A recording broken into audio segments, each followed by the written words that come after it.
Beberapa bulan ini gue dan mungkin lu sering denger rumor nih. Awalnya sih kecil, katanya harga GPU bakal naik di awal 2026. Katanya produksi GPU bakal dipotong, varian tertentu mulai diprioritasin, dan refresh card bisa batal. Kalau satu rumor doang bisa kita abain. Kalau dua rumor mungkin kebetulan nih. Tapi kalau sekarang semuanya itu muncul barengan. Ini bukan konten panik dan ini bukan ajakan untuk jangan beli GPU. Tapi buat market kayak di Indonesia, di mana mayoritas orang beli GPU buat 3-5 tahun, upgrade tuh mikirin harga, bukan cuma soal hype-nya, dan orang-orang yang salah beli bisa nyeselnya lama. Sinyal kayak gini tuh nggak bisa kita anggap enteng.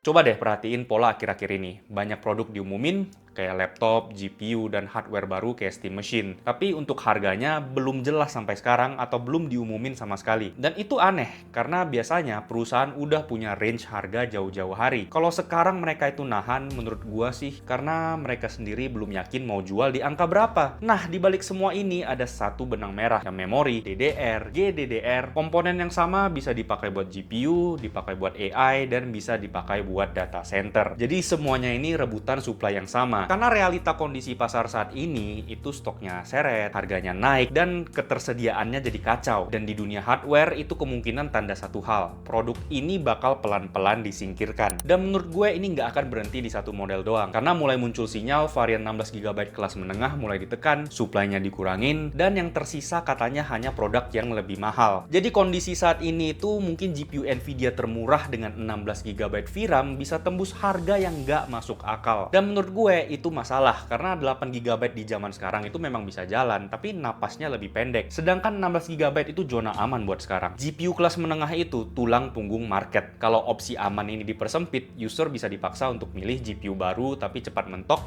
atau GPU mahal yang overkill. Dan dua-duanya ini jelas nggak ideal bagi kebanyakan orang. Dan kita sama-sama tahu yang jadi bottleneck itu ya memori. Saat memori terbatas, perusahaan jadi harus milih. Gua jelasin simpelnya nih, kalau lu Nvidia dan lu punya memori terbatas, demand yang tinggi dan biaya produksinya naik, lu pasti muter otak dong, GPU mana yang bakal bisa kasih margin yang paling gede. Dan GPU 8GB itu pakai memori yang lebih sedikit, bisa diproduksi lebih banyak dan dijual dengan margin yang aman. Dan sebenarnya bisa dibilang masih cukup di atas kertas. Secara bisnis sih ini masuk akal, tapi secara user ya bakal menyebalkan. Karena GPU 8GB itu bukan solusi jangka panjang, tapi dijual seolah-olah itu adalah solusinya. Menariknya, GPU yang paling sering direkomendasiin reviewer buat aman 3-5 tahun itu justru nggak diprioritasin. Karena GPU 16GB itu masalah buat produsen. Pakai memori 2 kali lipat, marginnya lebih tipis, dan sering terlalu bagus buat harga di segmennya. Dan di Indonesia sendiri, orang itu kan beli GPU buat tahan lama. Jarang upgrade tahunan nih. Dan VRAM itu bukan soal FPS doang bagi mereka. Orang-orang yang mentingin VRAM itu adalah orang-orang yang mentingin performa game ke depannya. Cukup buat modding,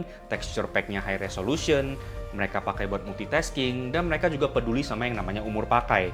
Makanya perlu dicamkan kalau 16GB itu bukan overkill lagi buat kita. Itu sebenarnya asuransi. Kalau tren ini bakal lanjut, user Indonesia itu bakal dipaksa milih GPU 8GB yang lebih murah atau GPU high-end yang lebih mahal, tapi nggak semua orang butuh. Dan nggak hanya Nvidia yang kena imbasnya.